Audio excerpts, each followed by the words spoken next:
Assalamualaikum sahabat sejuta kisah, selamat datang penonton baru dan penonton setia. Bayangkan seorang pemuda yatim piatu, tubuhnya penuh luka, berjalan sendirian menembus hutan Kalimantan. Baru saja diusir dari desa, dituduh mencuri tanpa bukti. Rumah peninggalan orang tuanya dihancurkan. Tidak ada yang membela, tidak ada yang peduli. Dan di tengah sunyi malam, ia justru menemukan seekor ular raksasa yang menangis, tertimpa batu gunung. Tapi siapa sangka, pertolongan itu membuka jalan takdir yang tak pernah bisa ia bayangkan. Namun sebelumnya bagi yang beragama Islam saya sarankan untuk menuliskan sholawat Nabi Muhammad agar kelak sholawat ini menjadi saksi untuk mendapat syafaat di akhirat.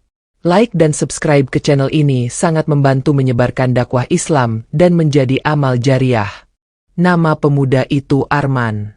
Usia 21 tahun. Wajahnya bersih meski kulitnya legam terbakar matahari. Ia tinggal seorang diri di ujung desa, di rumah kayu tua peninggalan orang tuanya yang telah lama meninggal dunia. Sejak kecil ia terbiasa bertahan hidup sendiri, berjualan jasa semir sepatu dan membantu warga membersihkan halaman untuk sekedar makan nasi dan air putih. Armannya pendiam, tidak banyak bicara, tapi selalu menunduk sopan setiap menyapa siapapun di desa.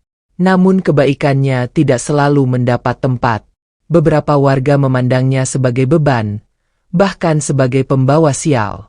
Mereka menyebutnya anak pengemis, anak sial, anak tanpa masa depan. Setiap hari Arman berjalan keliling desa dengan kotak semir kecil tergantung di bahunya. Ia mengetuk pintu satu persatu. Ada yang membukakan, ada yang mengusir, ada pula yang mencibirnya hanya dengan tatapan sinis.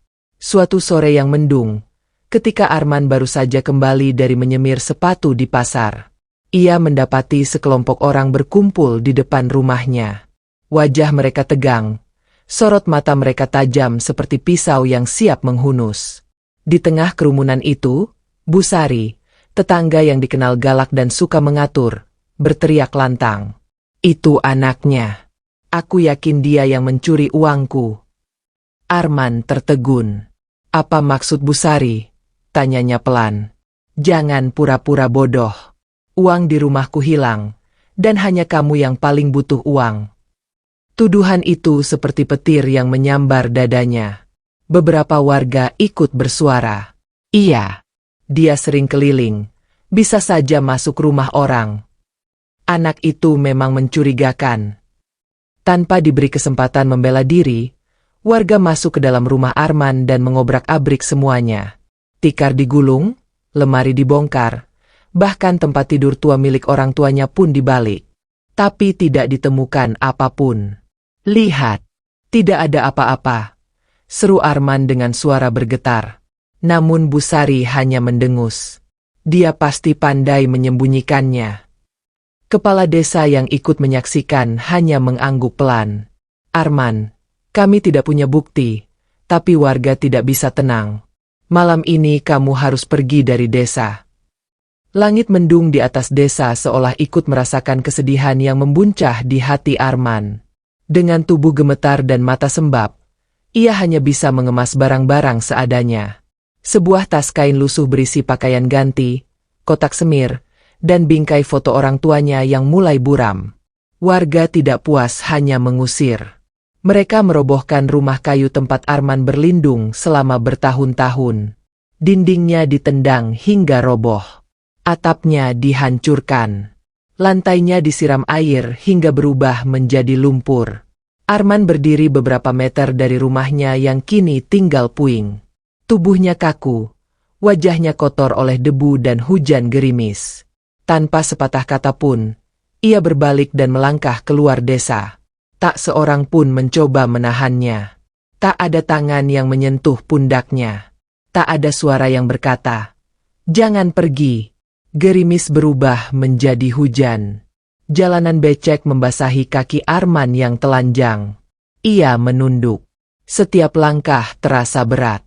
Setiap napas seperti menahan amarah dan kesedihan yang tak bisa dijelaskan dengan kata. Di ujung jalan, tampak barisan pepohonan hutan Kalimantan yang lebat dan menjulang. Orang-orang desa selalu menakuti hutan itu. Katanya, di sana tinggal makhluk gaib, roh penjaga, bahkan ular raksasa yang bisa menelan manusia. Tapi Arman tak peduli. Baginya, hutan itu lebih ramah dibanding manusia yang telah menghancurkannya. Ia memasuki hutan tanpa alas kaki, tanpa tujuan.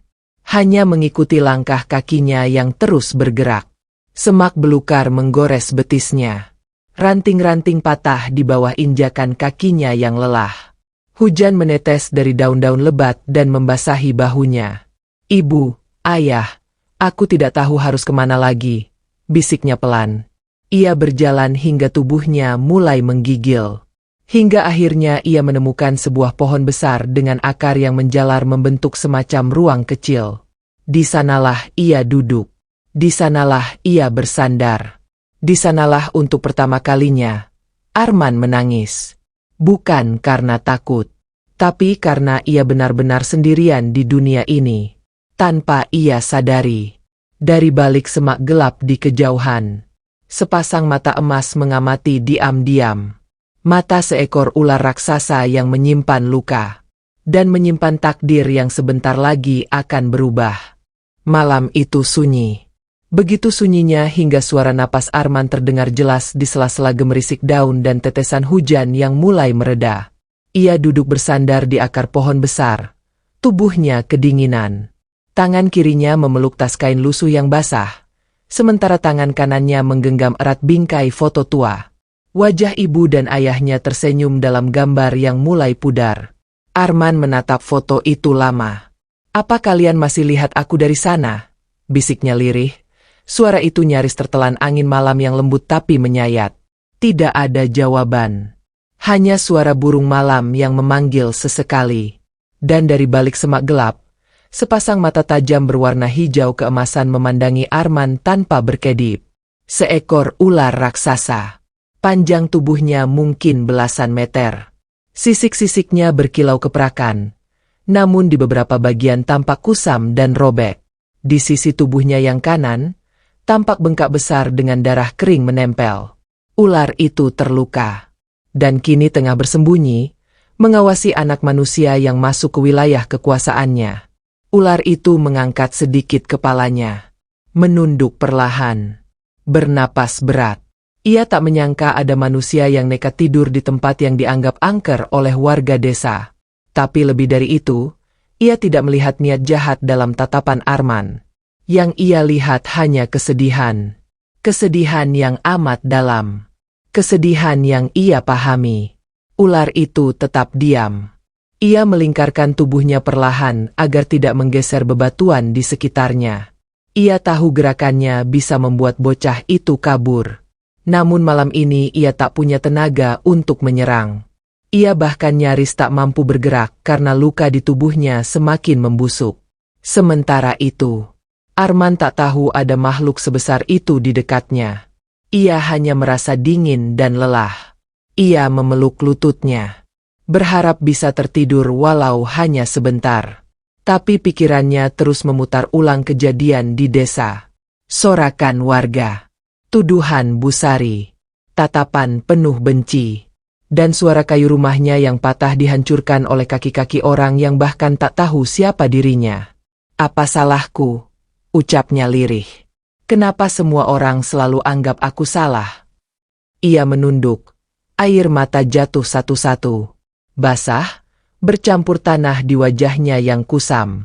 Perlahan tubuhnya merebah ke samping. Ia tidur bersandar pada akar besar, menutupi tubuhnya dengan jaket tipis yang sudah tak layak pakai.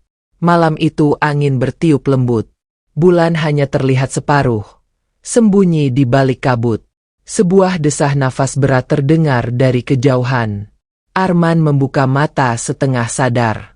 Telinganya menangkap suara dari balik semak, tapi terlalu letih untuk bangkit. Ia hanya mendengar, lalu kembali tertidur.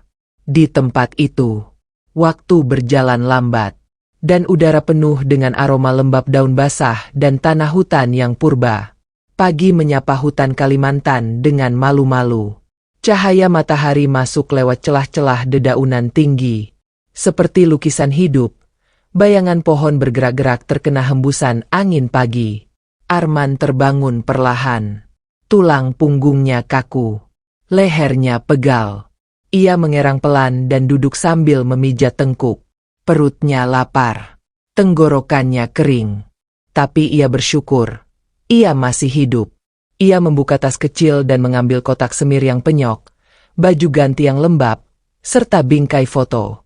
Ia menatap foto itu dan menarik napas panjang. Aku masih di sini, Bu. Yah, aku belum menyerah. Ia kemudian berdiri dan berjalan pelan menyusuri hutan. Langkahnya pelan. Tak ada tujuan. Hanya menyusuri arah cahaya matahari. Kadang ia berhenti untuk minum dari sungai kecil. Kadang ia duduk sebentar di bawah rotan yang menjuntai, merapikan napas. Tiba-tiba, suara seperti batu besar berguling membuatnya terhenti. Suara itu datang dari timur, cepat dan keras, seperti longsoran. Arman tertegun. Ia menoleh ke arah suara. Nalurinya berkata untuk pergi menjauh. Tapi hatinya memaksa untuk mendekat. Ia berlari menuruni lereng, menembus semak-semak berduri. Kakinya terluka. Pakaiannya tersobek. Tapi rasa penasaran mengalahkan rasa sakit. Setelah beberapa menit, Arman tiba di sebuah dataran rendah penuh batu-batu besar. Dan di sana, di tengah celah bebatuan, terlihat tubuh besar dengan sisi keperakan dan garis emas samar. Seekor ular raksasa terjepit di bawah tumpukan batu. Napasnya berat, matanya setengah terbuka. Darah segar merembes dari luka-lukanya. Arman membeku. Seluruh tubuhnya menegang. Jantungnya berdegup cepat. Ular itu bukan makhluk biasa. Ia bisa saja memangsa Arman dalam sekali gerak. Tapi ia tak bergerak. Ia hanya terdiam.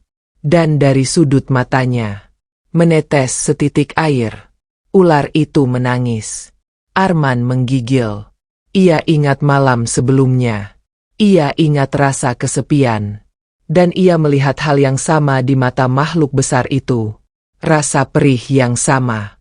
Perlahan, Arman maju satu langkah. Lalu satu langkah lagi.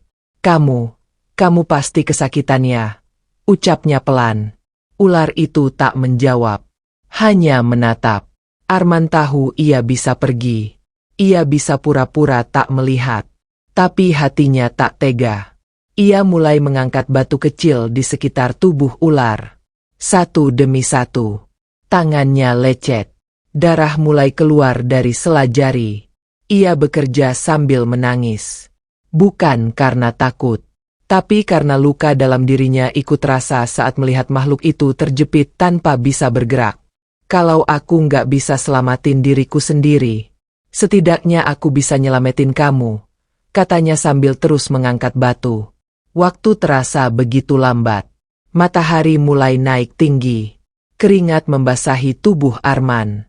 Tanah menempel di pipi dan bajunya. Ia mulai mengangkat batu terbesar dengan seluruh tenaga yang tersisa. Butuh waktu berjam-jam. Tapi akhirnya, batu itu bergeser. Dan tubuh sang ular mulai terbebas. Ular itu mengangkat kepalanya perlahan. Matanya menatap Arman dalam-dalam. Tak ada geraman. Tak ada ancaman. Hanya tatapan dalam yang entah mengapa terasa seperti ucapan terima kasih. Arman mundur satu langkah. Siap jika tiba-tiba makhluk itu menyerang. Tapi ular itu hanya diam. Lalu menggeliat pelan. Menjilat luka di tubuhnya. Dan masuk ke semak teduh. Sebelum pergi, ular itu menoleh sekali lagi ke arah Arman. Lalu menundukkan kepalanya. Seperti memberi salam. Arman tertegun. Matanya panas. Tubuhnya lemas. Tapi hatinya, untuk pertama kalinya, merasa berarti. Ia berhasil menolong makhluk lain. Meski tak satu manusia pun pernah menolongnya. Dan ia tak tahu. Malam ini, hutan akan menjawab semua ketulusannya. Malam kembali turun di hutan Kalimantan. Di langit yang semula terang perlahan awan menebal. Cahaya bulan tertutup kabut. Udara berubah dingin. Dan suara serangga malam menggantikan kicau burung sore. Arman kembali ke tempat ia tidur semalam. Di bawah pohon besar berakar kuat. Tangannya terluka. Bahunya pegal. Tapi jiwanya terasa lebih ringan. Ia merebahkan diri. Memandang langit dari balik sela daun. Aku gak tahu ini akan bawa aku kemana. Tapi setidaknya hari ini aku gak merasa sia-sia.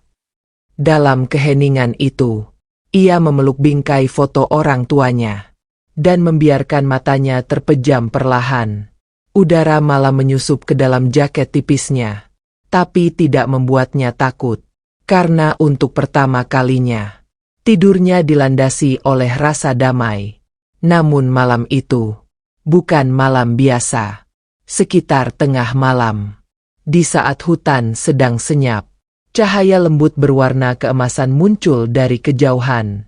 Perlahan, tenang, tidak menyilaukan, tapi memancarkan hangat yang menusuk ke dalam jiwa. Arman terbangun. Ia mengerjap, berusaha memahami apakah itu mimpi.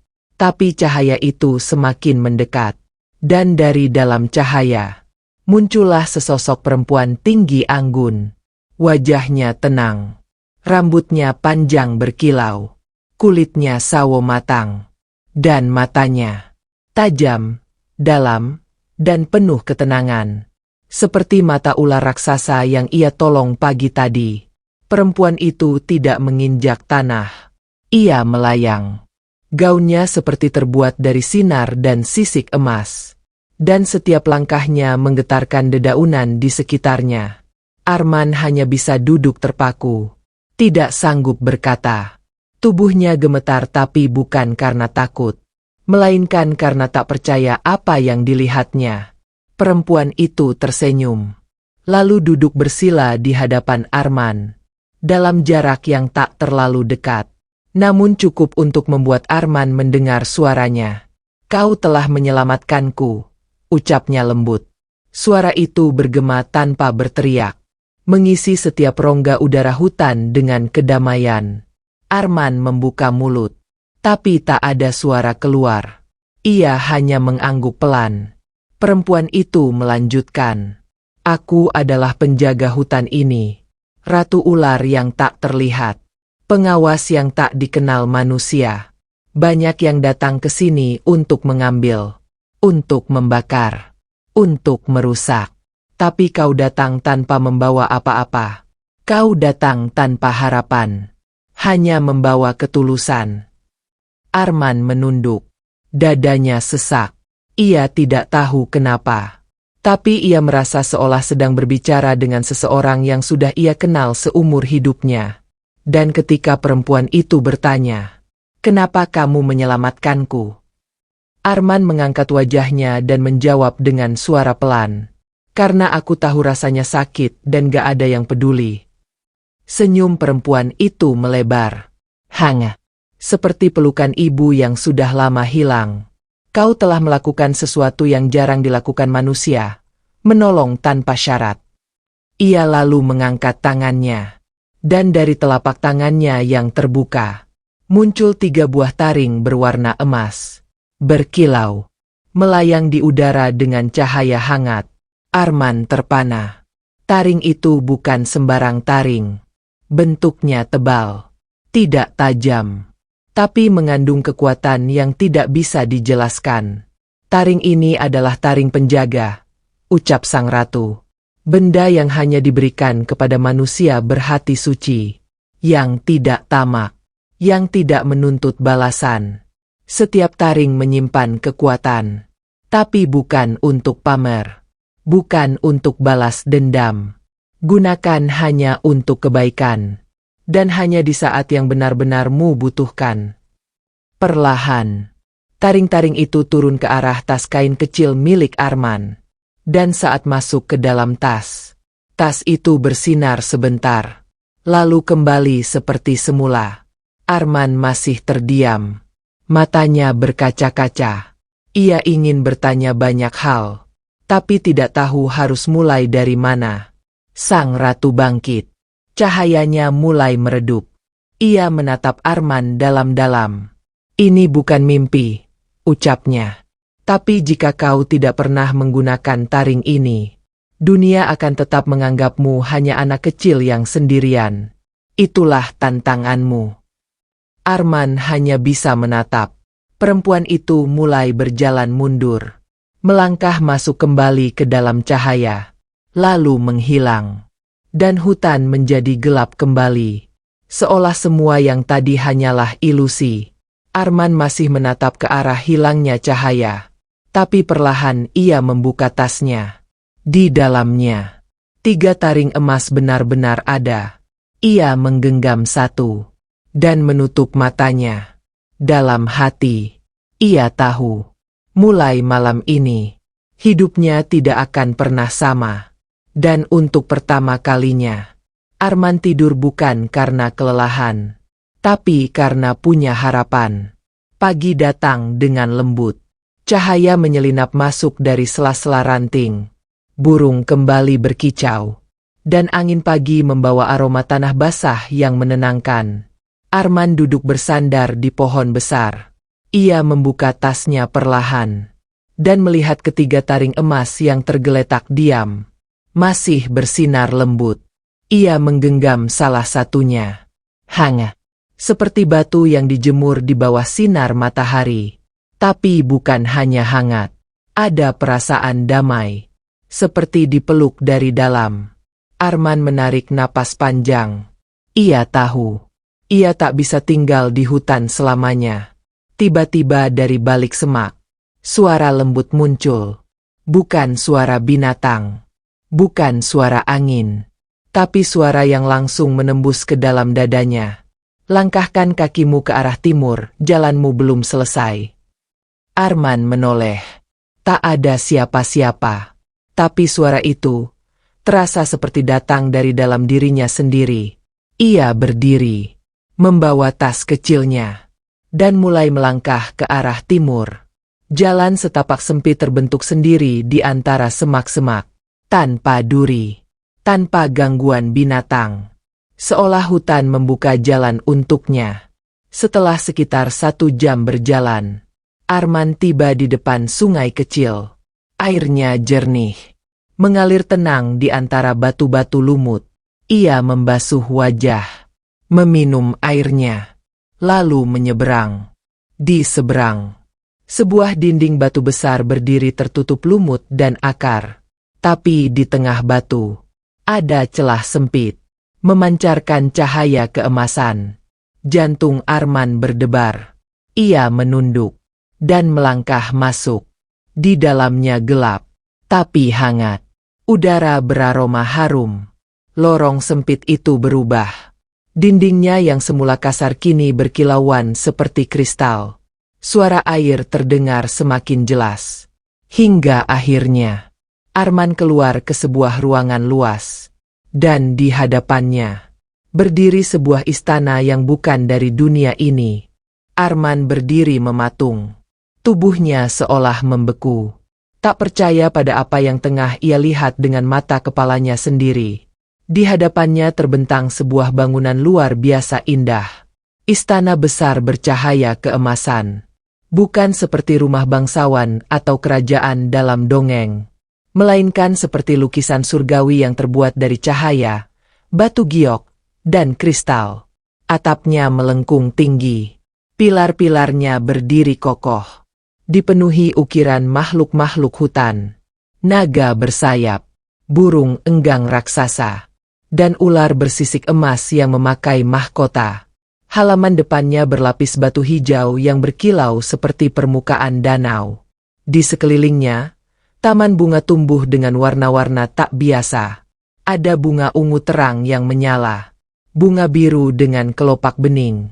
Dan di tengah taman, sebuah kolam bening berisi ikan keperakan yang melompat pelan seperti menari dalam irama air.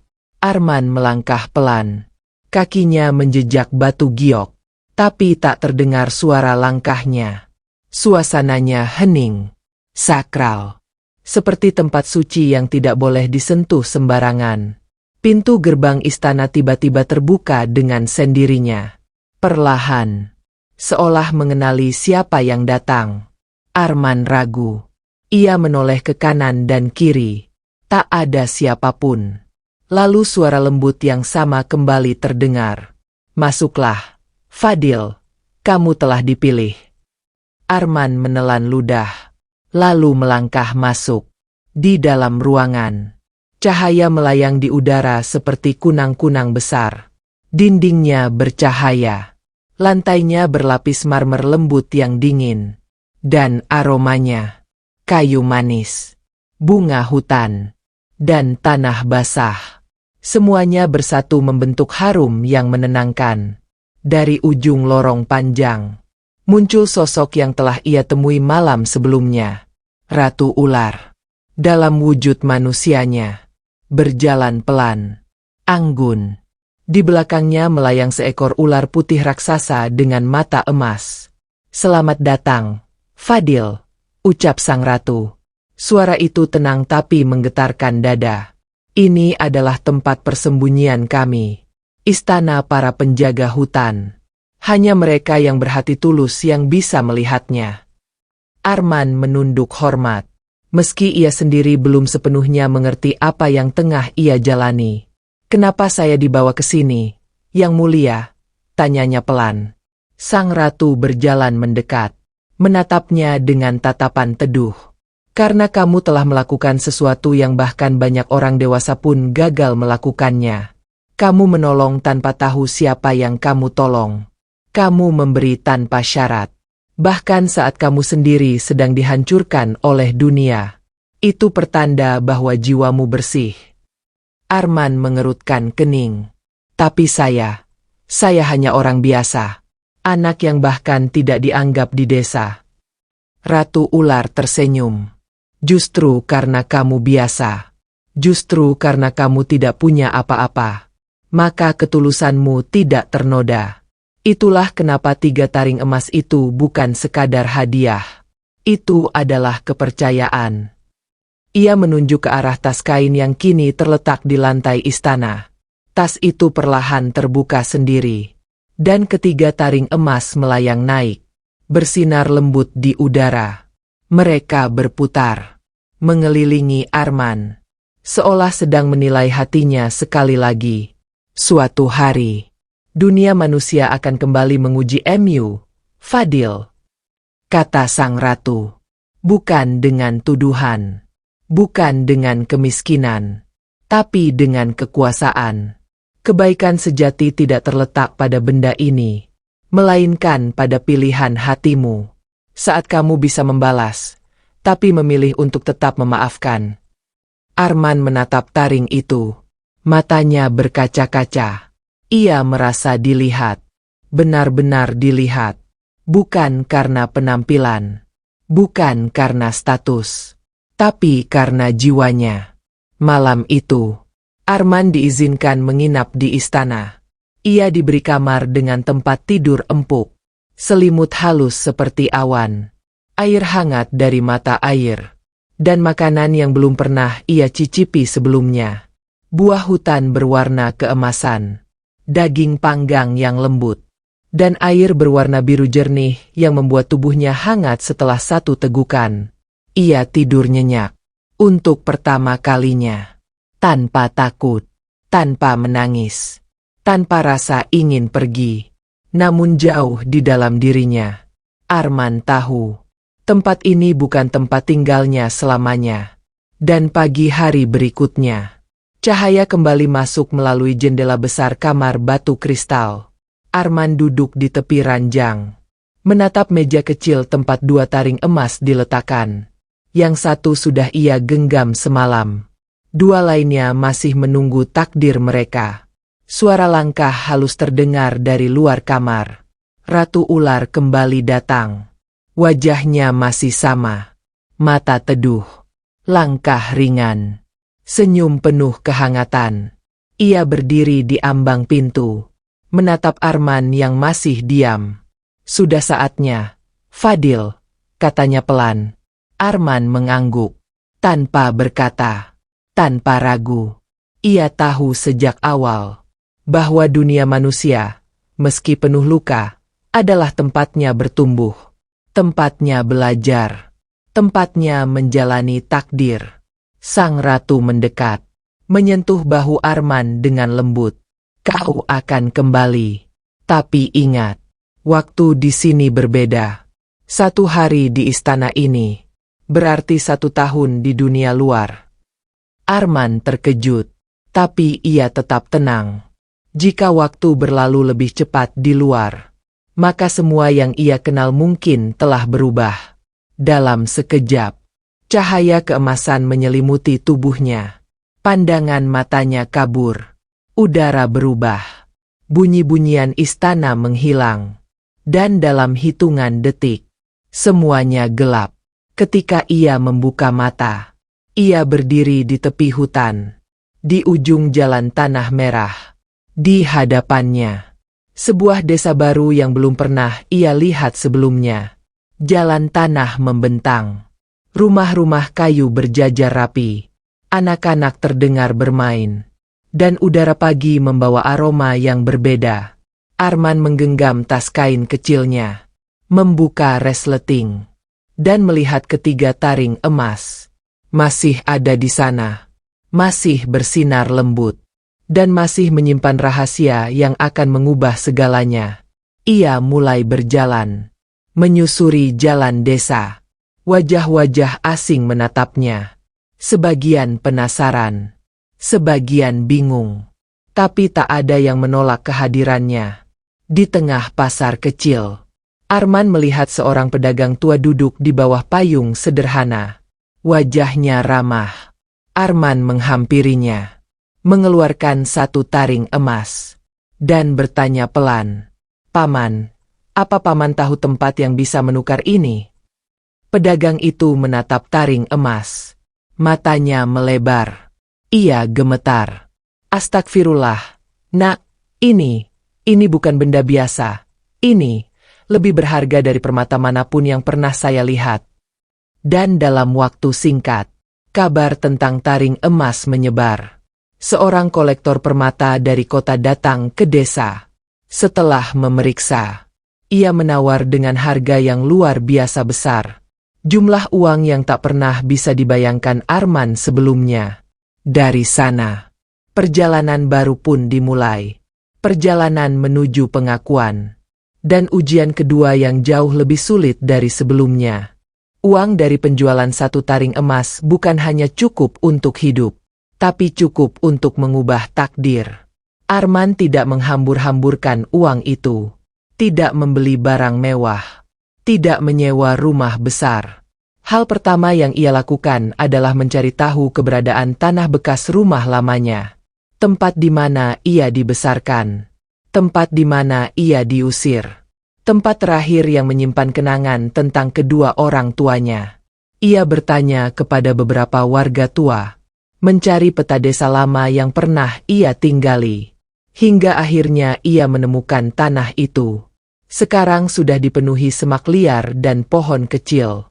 Tak ada yang mengira tanah itu akan dibeli seseorang. Apalagi oleh pemuda asing yang datang tiba-tiba. Arman berdiri di tengah lahan itu, menatap rerumputan liar yang tumbuh tinggi. Ia menarik napas panjang, lalu berkata pelan, "Aku pulang." Dengan tangan sendiri, Arman mulai membersihkan tanah itu. Ia mencabut semak, memotong batang pohon kecil, dan menyapu reruntuhan kayu tua yang pernah menjadi rumahnya. Beberapa warga dari desa baru datang membantu. Tidak karena disuruh, tapi karena penasaran. Siapa pemuda ini yang tampak begitu bersungguh-sungguh membersihkan tanah yang dianggap mati oleh banyak orang? Dalam waktu singkat, di atas tanah itu berdiri sebuah rumah baru. Bukan rumah mewah, tapi rumah kokoh. Rumah yang dibangun dengan niat. Rumah yang tak hanya menjadi tempat berlindung, tapi juga menjadi simbol dari kebangkitan. Atapnya terbuat dari genteng tanah liat. Dindingnya kayu jati kuat. Dan di bagian depan, Terdapat beranda kecil tempat duduk dengan meja rendah. Sementara di samping rumah, Arman membangun sebuah ruangan sederhana dengan papan tulis dan meja-meja kecil. Tempat itu adalah ruang belajar. Ia mulai mengajar anak-anak di desa, membacakan mereka kisah, mengajarkan huruf demi huruf. Dan setiap sore, beranda rumahnya selalu ramai oleh suara tawa dan semangat belajar. Arman tidak pernah mengenalkan siapa dirinya. Ia tidak pernah bercerita soal taring emas, tidak menyebut-nyebut soal ratu ular, tidak menyombongkan apapun. Ia hanya menjalani hidupnya, menjadi terang di tempat yang dulu hanya memberinya gelap. Namun masa lalu tidak tidur. Beberapa minggu kemudian, desas-desus mulai muncul. Kabarnya tersebar ke desa tempat Arman dulu diusir. Tentang seorang pemuda muda kaya, yang membeli tanah tak laku, yang membangun rumah dan sekolah, yang punya mata teduh tapi penuh rahasia. Orang-orang dari desa lama datang diam-diam. Ada yang mengintip dari kejauhan. Ada yang pura-pura lewat. Bahkan Busari, yang dulu menuduh Arman mencuri, pernah terlihat berdiri lama di seberang jalan, hanya memandangi rumah itu dari balik pohon. Ada yang berbisik, jangan-jangan dia pakai pesugihan. Ilmu hitam. Mana mungkin anak miskin bisa tiba-tiba kaya begitu? Arman mendengar semua itu, tapi ia tidak membalas, tidak marah, tidak melawan. Ia tahu, hatinya tak pernah berniat jahat, dan hanya waktu yang bisa menjawab semuanya. Sebagian dari uangnya ia gunakan untuk membeli beras dan bahan makanan. Ia mendistribusikan makanan ke rumah janda-janda tua, membayar biaya sekolah untuk anak-anak yatim, dan membuka klinik kecil di belakang rumahnya dengan bantuan perawat dari kota. Perlahan, warga desa baru mulai melihat siapa Arman sebenarnya. Bukan dari penampilannya, bukan dari hartanya, tapi dari setiap perbuatannya yang sederhana tapi penuh makna. Namun malam itu, hujan turun lebih deras dari biasanya. Langit diselimuti awan pekat, petir menyambar sesekali, dan angin membawa firasat yang aneh. Arman duduk di depan jendela, menatap hujan. Tangannya memegang cangkir teh hangat. Di lemari kayu kecil di sudut kamar, 2 taring emas masih bersinar. Belum tersentuh, belum digunakan. Malam itu, ia bermimpi. Ia kembali berada di pinggir hutan. Di hadapannya, sang ratu ular berdiri diam dalam balutan jubah sisik keemasan. Di sekelilingnya, aliran sungai besar mulai bergemuruh. Suara sang ratu bergema di angin. Air akan datang membawa kebenaran. Mereka yang sombong akan tersapu, tapi yang tulus akan diberi perlindungan. Arman terbangun dengan jantung berdebar. Ia menoleh ke arah jendela. Suara hujan di luar terdengar lebih keras, lebih deras. Ia berdiri, berjalan menuju ujung desa. Dan di sana, ia melihat sungai besar yang mengalir di belakang pemukiman warga. Sungai itu bergemuruh. Airnya naik cepat, busa menggelegak di permukaan. Dan benar saja, pagi harinya, banjir datang. Air sungai meluap seperti tembok air, menerjang rumah-rumah kecil di sepanjang pinggiran, membawa kayu, perabot, bahkan ternak. Jeritan terdengar di mana-mana. Warga berlarian menyelamatkan diri. Namun di atas bukit kecil tempat Arman membangun rumah, air tak mampu menjangkau. Pondasinya kuat, lokasinya strategis. Dan saat semua tempat panik, satu rumah tetap berdiri. Dan dari rumah itu, Arman membuka pintu. Masuk, kalian aman di sini. Warga berbondong-bondong datang. Ada yang menggigil, ada yang basah kuyup. Ada pula yang hanya menunduk, tak berani menatap Arman karena malu dan bersalah. Arman tidak bertanya siapa mereka, tidak mengungkit masa lalu. tidak menuntut permintaan maaf. Ia memberi selimut, makanan hangat, pakaian kering, bahkan kamar untuk tidur. Di sudut ruangan, seorang bapak tua bertanya dengan suara lirih, "Kenapa kamu menolong kami? Kami dulu menyakitimu." Arman hanya tersenyum kecil. "Karena aku tahu rasanya, gak punya siapa-siapa." Tak ada satupun yang menjawab. Tapi air mata mulai jatuh satu persatu. Diam-diam. Di pojok ruangan. Di belakang pintu. Di sudut dapur. Semuanya menangis. Bukan karena banjir. Tapi karena mereka baru menyadari. Anak yang dulu mereka usir adalah satu-satunya orang yang tetap membuka pintu di saat semua tertutup. Dan hari itu, hati yang dulu penuh prasangka mulai retak. Dan dari retakan itulah, cahaya kecil mulai masuk. Cahaya dari seorang pemuda yang tak pernah meminta dihormati. Hanya memilih untuk tetap menjadi baik. Meski dunia pernah menghancurkannya. Air banjir mulai surut perlahan. Sepanjang 2 hari 2 malam, rumah Arman menjadi tempat perlindungan terakhir bagi puluhan warga. Anak-anak, lansia, ibu hamil, janda-janda yang kehilangan rumah. Semuanya ia terima tanpa tanya, tanpa syarat. Ia tidur di dapur, memberikan kamar kecilnya untuk seorang ibu dan bayinya yang menggigil.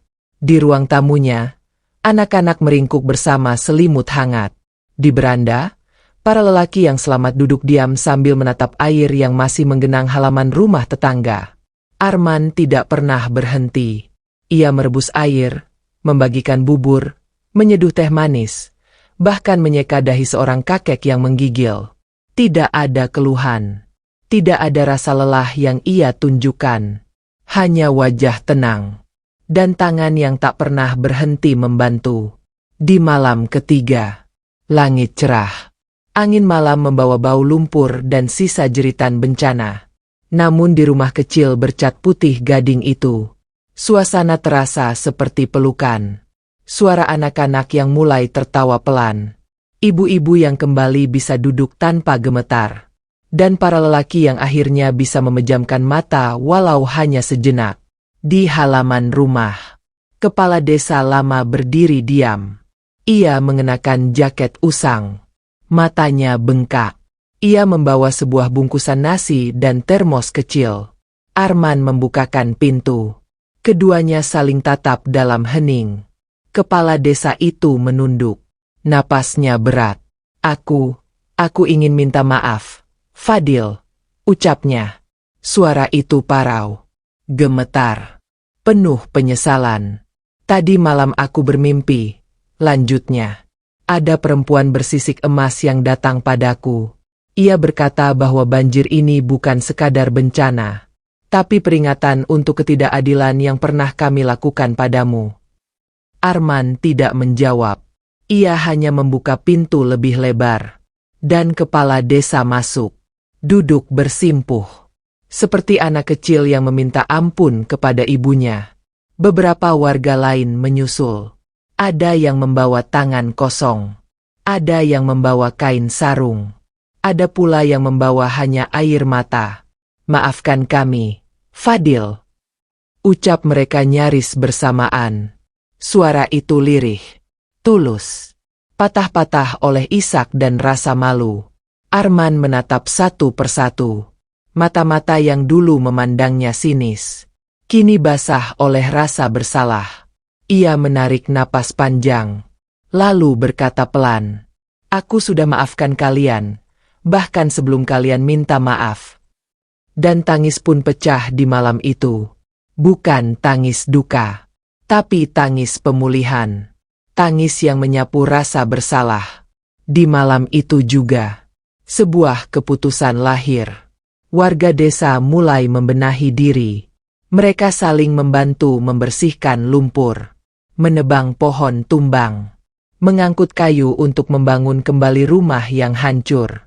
Beberapa di antaranya menetap di rumah Arman lebih lama.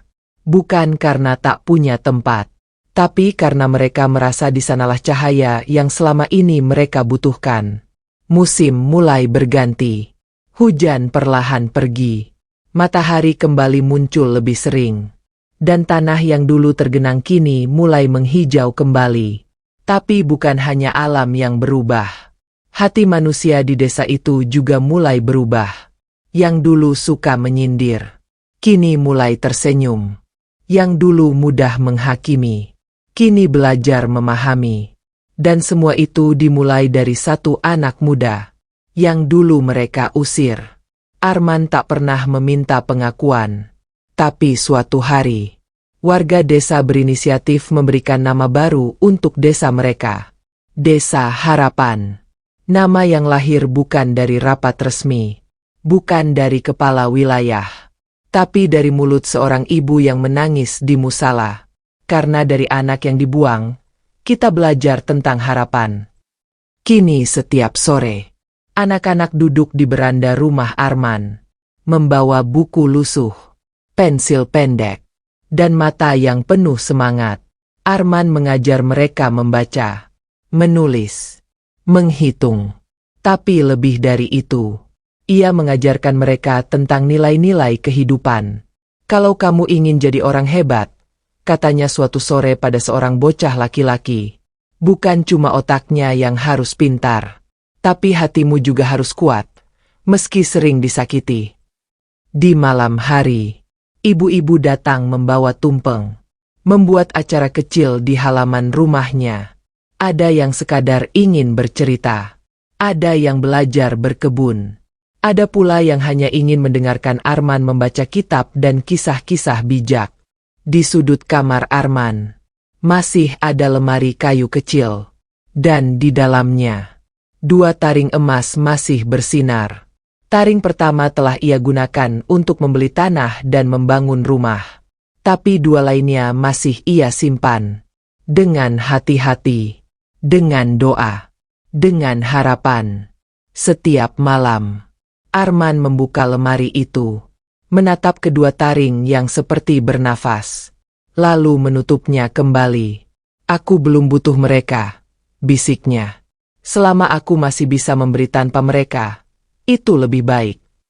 Dan malam pun menutup kisah hari itu, dengan udara yang sejuk, dengan hening yang damai, dan dengan hati yang pelan-pelan mulai lupa pada luka. Di luar sana, hutan Kalimantan tetap berdiri. Di balik rimbun pepohonan, di balik kabut senja, mata emas itu masih mengawasi Ratu Ular. Bukan sebagai pengawas, bukan sebagai pelindung, tapi sebagai saksi bahwa anak manusia yang dulu menangis di akar pohon kini telah menjadi cahaya bagi banyak jiwa. Sore itu angin berhembus pelan. Anak-anak berlarian di halaman rumah. Layang-layang dari kertas bekas terbang tinggi di langit desa. Beberapa ibu menjemur pakaian sambil bercanda. Seorang bapak memperbaiki sepeda dengan telanjang dada. Dan di beranda rumah putih bercat gading, Arman duduk dengan secangkir teh hangat. Matanya tenang. Senyumnya tipis. Di pangkuannya sebuah buku. Di sampingnya seorang anak kecil yang tengah belajar menulis huruf M, dengan lidah menjulur saking seriusnya. Suasana itu biasa, tapi di hati Arman, itu luar biasa. Karena dulu ia tak pernah membayangkan akan merasakannya. Tiba-tiba, datanglah seseorang yang tak asing baginya. Seorang wanita paruh baya. Wajahnya masih sama seperti bertahun-tahun lalu. Mata tajamnya kini tampak lelah. Ya, Bu Sari. Wanita yang dulu paling lantang menuduh Arman mencuri. Ia berdiri canggung di ujung pagar, menatap tanah, sambil menggenggam keranjang berisi nasi dan sayur hangat. Arman bangkit dari duduknya, melangkah pelan. Silakan masuk, Bu. Bu Sari menunduk dalam. Air matanya mengalir tanpa suara. Aku tidak layak masuk rumah ini, Fadil. Aku datang bukan minta maaf, karena kata maaf pun tidak cukup. Aku datang untuk menyerahkan rasa malu, dan untuk bilang bahwa aku menyesal. Arman tidak berkata. Ia hanya membuka pintu dan memberi tempat duduk di teras. Ia menyajikan teh dan membiarkan Bu Sari menangis diam-diam. Sejak hari itu, Bu Sari sering datang ke rumah Arman, membantu mengelap meja, menyapu lantai, mengajarkan anak-anak perempuan menjahit dan memasak, tanpa perlu diminta. Ia mengabdikan waktunya untuk menebus masa lalu. Dan setiap malam, ia berdoa agar Allah mengampuni kesalahannya pada anak yang dulu ia hina tanpa ampun. Waktu terus berjalan. Nama Fadil mulai dikenal ke desa-desa lain. Bukan karena kekayaannya, tapi karena kemurahan hatinya. Beberapa tokoh dari kota datang, menawarkan panggung, jabatan, bahkan popularitas. Tapi Arman menolak. Dengan halus, dengan senyum. Aku tidak butuh panggung. Aku sudah cukup melihat senyum anak-anak yang bisa baca. Aku sudah cukup mendengar ucapan terima kasih dari janda-janda tua yang tidak kelaparan. Dan itu lebih dari cukup. Hari-hari terus berganti. Dan Arman tetap seperti awal. Sederhana, tenang, dan selalu ada ketika orang lain butuh. Namun suatu malam, hujan kembali turun, deras. Petir menyambar di kejauhan, dan di luar jendela, di bawah rintik hujan, Arman melihat cahaya keemasan menyala pelan di ujung hutan. Ia tahu, itu bukan cahaya biasa. Dengan jubah sederhana, ia berjalan sendirian ke hutan, melewati jalan setapak yang dulu ia tempuh saat diusir. Melewati akar-akar besar, ranting-ranting basah, dan tanah becek yang lengket di kakinya. Di tengah hutan, di tempat ia pernah menyelamatkan ular raksasa, berdiri sosok anggun, ratu ular, dalam bentuk manusia. Senyumnya seperti biasa, mata emasnya menyala lembut. Aku hanya ingin melihatmu, ucapnya. Dan memastikan kamu masih seperti dulu. Arman menatapnya, tidak berkata, tapi senyum yang ia berikan menjawab semuanya. Ratu ular melangkah mendekat, lalu berkata, 2 taring emas itu masih bersamamu, tapi kamu tidak menggunakannya. Kenapa? Arman mengangkat bahu, karena aku belum membutuhkannya, dan aku tidak ingin menggunakan kekuatan. Kalau ketulusan masih bisa menyelesaikan semuanya. Sang ratu mengangguk. Itu jawaban terbaik. Dan karena itu, aku ingin memberikanmu satu hadiah terakhir. Ia mengangkat tangannya. Dari langit turun cahaya, berputar mengelilingi tubuh Arman, membasahi bumi, membasuh luka lama, dan menghangatkan jiwa. Hadiah ini bukan kekuatan, tapi pengertian, bukan keajaiban, tapi ketenangan. Dan kamu telah membuktikan bahwa manusia masih bisa menjadi cermin cahaya Allah, meski dilahirkan dalam gelap. Arman menutup mata, merasakan hembusan angin yang berubah lebih lembut, bau hutan yang lebih harum, dan perasaan hangat yang menyelimuti dada.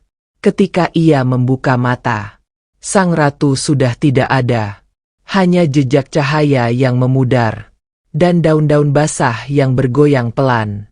Hari berikutnya, Arman kembali ke rumah, menyambut anak-anak yang sudah menunggunya, menyapu beranda, merebus air, dan menulis pelan di papan tulis kecilnya.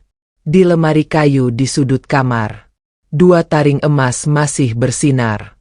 Tapi Arman tahu, taring paling berharga bukan yang terbuat dari emas, melainkan hati manusia yang memilih tetap lembut, meski sempat dihancurkan. Dan hutan Kalimantan pun kembali tenang. Tak ada lagi tangis, tak ada lagi luka. Yang tersisa hanya bisikan lembut tentang seorang anak muda yang menolak jadi korban dan memilih menjadi cahaya bagi banyak jiwa. Musim baru datang. Pohon-pohon di sekeliling desa mulai berbunga. Tanah yang dulu becek kini mengering dan subur. Rumah-rumah warga yang rusak akibat banjir kini telah dibangun kembali. Beberapa bahkan terlihat lebih kuat dari sebelumnya. Desa Harapan semakin hidup. Arman berjalan menyusuri jalan setapak yang kini telah diberi batu kerikil oleh warga. Di kiri kanan jalan, terlihat anak-anak menanam pohon kecil. Di bawah bimbingan para orang tua yang dulu tak pernah peduli pada mereka. Di beranda rumahnya, seorang pemuda dari desa sebelah datang mengantarkan surat. Sebuah undangan. Bermaterai. Berstempel lembaga pendidikan dari kota besar. Kami mendengar tentang kebaikanmu, Fadil, ujar si pembawa surat. Kami ingin memberikan beasiswa untuk belajar dan membagikan kisahmu agar jadi inspirasi nasional. Arman membaca surat itu perlahan. Mata dan hatinya tenang. Ia tersenyum dan berkata, "Terima kasih. Tapi aku belum selesai di sini." Pemuda itu mengangguk dengan hormat, lalu pamit. Hari-hari terus berlalu, dan Arman tidak berubah. Ia tetap mengajar, tetap membantu warga, dan tetap memilih hidup sederhana. Namun ada satu hari, di mana langit kembali berubah. Awan hitam berkumpul, angin bertiup kencang, dan warga desa mulai resah. Sebuah kabar datang dari utara. Akan ada pelebaran jalan besar. Proyek pemerintah akan menebang sebagian hutan dan menggusur beberapa rumah yang berada di jalur utama. Rumah Arman termasuk salah satunya. Warga datang ke rumahnya. Panik, takut kehilangan tempat tinggal. Fadil, apa yang harus kami lakukan? Kalau jalan itu dibuka, hutan akan rusak, dan kita akan kehilangan semuanya. Tolong bantu kami. Arman hanya duduk, mendengarkan semua suara yang penuh cemas. Malam itu, ia membuka lemari kecilnya. Menatap dua taring emas yang selama ini belum tersentuh. Perlahan, ia mengambil satu, menggenggamnya erat, lalu memejamkan mata. Dalam keheningan itu, taring itu bersinar lembut, hangat, seperti saat pertama kali diberikan padanya oleh sang ratu ular. Di dalam sinar itu, ia mendengar suara lembut yang sudah lama tak ia dengar. Gunakanlah ketika dunia mengancam kehidupan yang lebih besar. Bukan untuk melawan, tapi untuk menjaga. Esok paginya, Arman mempersiapkan perjalanan ke kota. Bukan untuk melawan pemerintah, tapi untuk berbicara, menjelaskan, memohon, dan memperjuangkan. Ia pergi sendirian, membawa peta desa, foto warga, dan secarik surat berisi alasan kenapa hutan ini tidak boleh diganggu. Di kantor besar itu, dikelilingi oleh jas dan dasi, Arman duduk di kursi tamu, ditatap seperti orang asing. Tapi ia tidak gentar. Ia bercerita tentang banjir, tentang rumah-rumah yang dulu hancur, tentang hutan yang menjadi satu-satunya pelindung desa, dan tentang bagaimana kehidupan baru itu tumbuh bukan karena uang, tapi karena perubahan hati. Di akhir pembicaraan, Arman mengeluarkan satu taring emas, meletakkannya di atas meja rapat. Ini bukan ancaman, ini simbol bahwa ada sesuatu yang lebih sakral dari sekadar jalan, yaitu tempat di mana manusia belajar menjadi lebih baik. Para petinggi terdiam, tidak bisa menjawab cepat. Mata mereka terpaku pada taring itu, seolah benda itu memancarkan kebenaran yang tidak bisa dibantah. Beberapa hari kemudian, keputusan keluar. Proyek jalan dibelokkan. Hutan selamat. Desa Harapan tetap berdiri. Arman kembali ke desa disambut sorak-sorai. Anak-anak berlari menyambutnya. Orang-orang tua menangis haru. Dan di malam hari, seluruh warga berkumpul di halaman rumah Arman, membuat api unggun kecil, membagikan makanan, dan menyanyikan lagu-lagu penuh syukur. Di tengah-tengah mereka, Arman duduk, dengan tas kecil di sampingnya, dan satu taring emas tersisa, yang belum digunakan. Ia menatap bintang-bintang di langit, kemudian menoleh ke arah pohon-pohon di pinggir desa. Mata emas itu masih di sana, menyala pelan, tenang, seperti senyuman dari hutan, bahwa pilihan yang diambil anak manusia itu telah menyelamatkan lebih dari sekadar rumah, tapi juga nilai-nilai kehidupan yang telah lama dilupakan. Dan malam itu, seluruh desa tidur dalam damai, sementara angin hutan berbisik lembut, mengalir di antara dedaunan, membawa pesan dari semesta bahwa keajaiban masih ada selama hati manusia belum mati. Hari-hari di desa harapan kembali damai. Tanah yang dulu retak kini hijau. Warga hidup rukun. Anak-anak belajar. Dan Arman tetap menjadi cahaya yang menerangi setiap sudut. Namun waktu berjalan, dan semesta tak pernah diam. Suatu sore, seorang pria asing datang ke desa, berpakaian rapi, bersepatu mengkilap, membawa mobil besar yang tidak pernah dilihat warga sebelumnya. Namanya Surya. Ia mengaku sebagai pebisnis dari luar kota, dan katanya ia ingin membangun tempat wisata di dekat desa. Resor mewah, kafe alam, dan villa-villa tinggi yang menghadap langsung ke hutan. Ia menggelar presentasi di balai desa, mengajak warga untuk ikut investasi, berjanji akan mengangkat ekonomi desa, memberi pekerjaan, dan membuat desa harapan terkenal. Beberapa warga mulai tergoda. Mereka membayangkan kehidupan modern, jalan beraspal, wifi, dan penghasilan tetap. Tapi Arman hanya diam. Ia duduk di sudut balai, menyimak setiap kalimat Surya, dan di matanya tersimpan kegelisahan yang tak ia ungkapkan. Malam itu, warga berkumpul di rumah Arman. Beberapa ingin minta pendapat. Sebagian berharap ia menyetujui rencana pembangunan. Arman menatap mereka lama, lalu berkata dengan suara tenang, "Kemajuan itu bukan berarti menghancurkan yang sudah tumbuh baik. Apa gunanya jalan lebar kalau hati saling menjauh? Apa gunanya lampu terang kalau rumah kita kehilangan cahaya kejujuran?"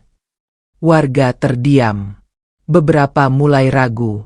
Tapi tidak semua. Ada yang tetap yakin bahwa perubahan harus dilakukan. Di tengah kegaduhan itu, Arman pulang ke rumah. Duduk di depan lemari kecilnya. Membuka perlahan. Dan menatap taring emas terakhir. Benda yang belum pernah ia gunakan. Ia bertanya dalam hati, apakah ini saatnya? Malam itu ia tak tidur. Ia menulis, menggambar peta hutan, mencatat data tanah dan satwa. Ia membuat dokumen yang lengkap, agar siapapun yang ingin merusak, tidak bisa melangkah tanpa dihadang oleh fakta. Keesokan paginya, Arman menemui Surya, berbicara empat mata, memberikan berkas-berkas itu, dan berkata tegas, "Kalau kamu benar ingin membantu desa, buatkan sekolah, bukan villa, bangun klinik, bukan bar, dan lindungi pohon, bukan menebangnya demi kamar hotel." Surya menatap tajam. Ia tidak terbiasa ditantang oleh pemuda kampung. Ia menutup berkas itu, tersenyum tipis, dan berkata, "Kamu pintar, tapi dunia lebih kejam dari apa yang kamu tahu." Arman tidak membalas. Ia hanya mengangguk, dan berjalan pergi. Beberapa hari kemudian, mobil-mobil alat berat masuk ke tepi hutan, membawa alat survei dan patok batas tanah. Arman berdiri di ujung desa, bersama beberapa warga yang mulai kembali percaya padanya. Ia memegang satu-satunya taring emas yang tersisa. Dan di tengah malam yang sunyi, ia menancapkan taring itu ke tanah tepat di batas antara desa dan hutan. Seketika, udara berubah, daun-daun bergoyang, tanah bergetar pelan, dan dari balik hutan, suara gemuruh muncul. Bukan suara binatang, bukan suara angin, tapi suara yang hanya mereka yang tulus yang bisa rasakan. Esok paginya, Surya kembali datang. Wajahnya tegang. Ia menunjuk ke arah patok-patok yang telah runtuh. Tanah yang menolak dibelah. Dan binatang-binatang yang keluar dari hutan untuk berdiri diam di pinggir pohon. Apa yang kamu lakukan? Bentaknya pada Arman. Kenapa tanah ini menolak disentuh? Arman tidak menjawab. Tapi dari balik pohon, mata emas itu muncul lagi. Menyala. Mengawasi. Surya mundur pelan. Wajahnya pucat. Dan ia meninggalkan desa hari itu juga. Tanpa perjanjian. Tanpa kabar. Tanpa rencana lanjutan.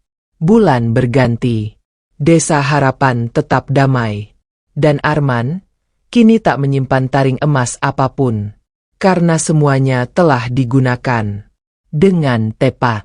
Dengan alasan yang benar. Tapi ia tidak kehilangan kekuatan. Karena yang tersisa di dirinya adalah sesuatu yang jauh lebih kuat. Kepercayaan warga. Ketulusan hati. Dan keteguhan untuk tetap menjaga yang penting. Meski dunia menawarkan yang gemerlap. Setiap malam, ia menatap hutan, mengucap syukur, dan membisikkan doa untuk orang tuanya. Aku belum sempurna, Bu, Yah, tapi aku bahagia. Dan semoga kalian ikut bahagia melihat aku sekarang. Dan malam pun menutup babak itu, dengan tenang, dengan senyum dari semesta. Karena seorang anak manusia telah menyelesaikan ujiannya, bukan dengan kekuatan, tapi dengan kelembutan yang tak bisa dikalahkan. Tahun demi tahun berlalu, Desa Harapan tumbuh menjadi desa percontohan, bukan karena gemerlap, bukan karena teknologi, tapi karena semangat gotong royong yang hidup kembali. Rumah-rumah berdiri kokoh, halaman hijau. Anak-anak bersekolah tanpa takut. Ibu-ibu membuka dapur umum. Dan bapak-bapak menanam sayur di kebun bersama. Nama Arman mulai dikenal luas. Bukan karena ia memamerkan apapun. Tapi karena orang-orang yang datang dan pulang dari desa itu selalu membawa cerita tentang seorang pemuda yatim piatu yang pernah diusir dan kini menjadi penjaga bagi banyak jiwa. Ia menolak semua tawaran jabatan, tidak pernah mau difoto untuk majalah, dan tetap memakai baju lamanya, menyapu lantai rumahnya sendiri, dan menanak nasi dengan tangan sendiri. Setiap pagi, ia mengajar. Setiap sore, ia menyiram tanaman. Dan setiap malam, ia duduk di depan jendela, menatap langit, mendengar angin. Di sudut rumahnya, ada lemari kayu yang kini kosong. Tempat taring emas pernah disimpan. Tapi di sana juga terdapat satu foto kecil. Foto orang tuanya. Yang selalu ia letakkan tepat di atas lemari itu. Aku tidak kaya, Bu, Yah, tapi aku merasa cukup. Dan kalaupun tak ada yang mengenal namaku, setidaknya aku dikenang oleh mereka yang pernah kutolong. Pada suatu hari, datanglah seorang gadis kecil ke rumahnya. Matanya bulat, kulitnya gelap terbakar matahari, dan di tangannya tergenggam selembar kertas. Kertas berisi surat. Paman Fadil, aku ditugaskan menulis tentang pahlawan di sekolah, dan aku pilih Paman. Arman tersenyum, mengelus kepala gadis itu, lalu berkata, pahlawan itu bukan yang disorot kamera, tapi yang tetap berdiri di tempat paling sepi, menjaga sesuatu yang semua orang lupakan. Di sore itu, matahari jatuh perlahan ke balik hutan. Cahaya keemasan membias di langit desa, dan dari balik dedaunan, sepasang mata emas terakhir menyala lembut. lalu menghilang bersama angin. Karena mereka tahu, cahaya kini telah dititipkan pada manusia, dan manusia itu telah membuktikan bahwa kebaikan tidak perlu diumumkan, cukup dijalani, cukup ditanam, dan ia akan tumbuh menjadi terang yang tak pernah padam.